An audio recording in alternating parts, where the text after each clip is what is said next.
You're listening to the final day of English language broadcasts from Radio Netherlands worldwide.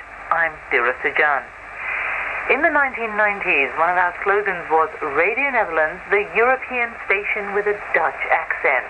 Coverage of European affairs has long been part of our output. Together with other European broadcasters, we co-produced the program Weekend Europe, and one of its hosts was our own Louise Williams. You're listening to Radio Netherlands, the Dutch international service.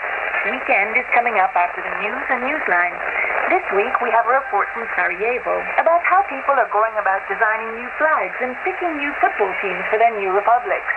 The report asks the people of Sarajevo if they still feel attached to the old national symbols. And from the Netherlands, there's a report about Dutch consumers' lack of interest in eating chemical-free vegetables. Guests are in studios in Dublin, Stockholm and London to discuss these subjects and more. But first, over to the Radio Netherlands newsroom. After Weekend Europe came Network Europe. Richard Walker was one of the hosts, and the program was a complicated operation involving fellow broadcasters all over the continent. So sometimes things didn't go exactly according to plan. This is Network Europe, news and culture from the Euronet partnership, with Richard Walker and Cynthia Taylor. Must do that again. How Pumi was sentenced along with a Chinese man in the southern city of Guangzhou. Oh no. Emmanuel Athanasiou. And Network Europe Skora Bjorgakiewski when... And Network Europe Skora... I can't say his name again. Maybe they were, foreign. Definitely gonna have to cut that bit out.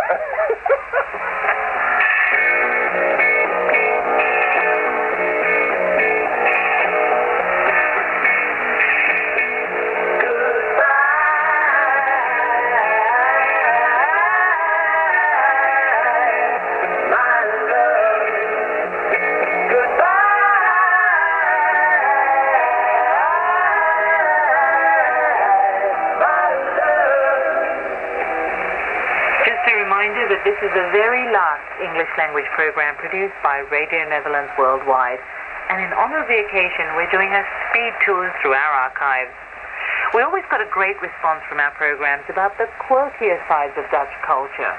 Our most recent incarnation of this program was Curious Orange, which was hosted by the peppy duo of the Dutch insider Michel Walraven and the Canadian outsider Ashley Elson. Yep, it's us. We're back. Hey, why don't we take a look in the Curious Orange audio vault? I think that's a brilliant idea, Michelle. What were some of your highlights? Oh, well, that's easy. I think for me the highlight was basically the whole trip to Afghanistan that we took. The entire trip, right? Yeah, highlight all the time. I'm Ashley Elson, the outsider, the airborne Canadian, looking on the show Afghanistan. Right now, via helicopter.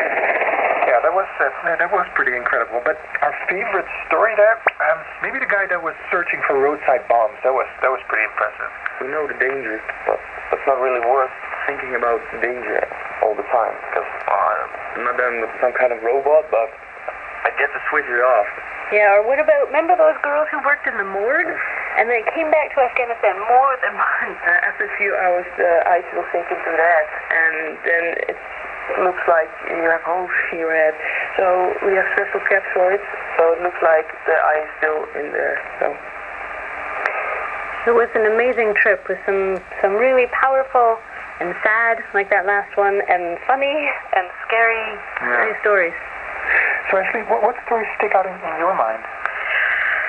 It's really tough to pick just one, but one of the most interesting interviews I did was with the prostitute in Utrecht. You may remember Joey. Oh, Joey, yeah. One of the questions I asked her was whether her job ever made her uncomfortable anymore. not anymore, no. At first, did it make you uncomfortable? Oh, yes. Sometimes I cry also. Do you feel that way now ever? If I'm coming in my room, first I have to transform in Joey. Forget everything, and then it's okay. But when I'm free, then everything goes. So do you have a family outside of this? I have a son and a boyfriend, yeah. And that's very difficult. The combination with this job is very difficult. Also for my son. How old is your son? 16. And so he knows. He knows, yeah, I told him, because it's better that he hears from me than he hears from another person. And what does he think about it? He's not happy about it, but he knows why I'm doing it, so... To be honest, I do it for the money. It was necessary, otherwise it was more problems. But now I'm sitting in it, so now I want to save something and then stop. But I can't wait for the day that I say goodbye. I think 1 year and then it's the end. A happy end. Man, I guess it took a lot of guts to just talk to this woman, didn't it? I will never forget it. Well, let's be honest, that was definitely not the only time we ever talked about sex on Curious Orange. Remember the sex with robots story that you did? Oh, yeah, that's way back. I believe that was our very first show. First ever. Yeah. It could be possible to teach robots everything in every sex manual ever written. And so one of the dangers is that robots might in general be superior lovers to all humans, and this could cause lots of problems, particularly for men, because of course men are always worried about their sexual performance, and it's not very nice for a man to have a relationship with a woman knowing that she's already had the best sex ever from a robot, and he's feeling right from the beginning, how am I going to satisfy this woman? This was not just a crazy guy. This was David Levy from the University of Maastricht, and he wrote a thesis about sex with robots. God, so many great stories we did on this show. And sadly, so little time to share them all with all of you again. But they're still online. That's true, where they will hopefully stay forever in our Curious Orange archive via, get out your pens and papers, blogs.rnw.nl/CuriousOrange. Well, and that's really it for us. Signing off forever. Bye-bye, world. And thanks for listening. Ashley Elson and Michelle Walraven, who together were Curious Orange. Radio Netherlands was never shy of casting a critical eye on Dutch culture as well. We had acerbic commentators like Rob Green and a successor, Pere de Jong, who filed a weekly column where nothing was too sacred to mock. When I first started writing these critical eye columns, the Netherlands was still in shock over the murder of controversial filmmaker Theo van Gogh. He'd been knifed to death in an Amsterdam street, with a note stuck to his body making it look like the fundamentalist Islamic equivalent of pin the tail on the donkey. To make matters worse, our then Justice Minister believed the best way to halt such shenanigans was by reviving an ancient blasphemy law and using it against anyone who had anything nasty to say about Allah.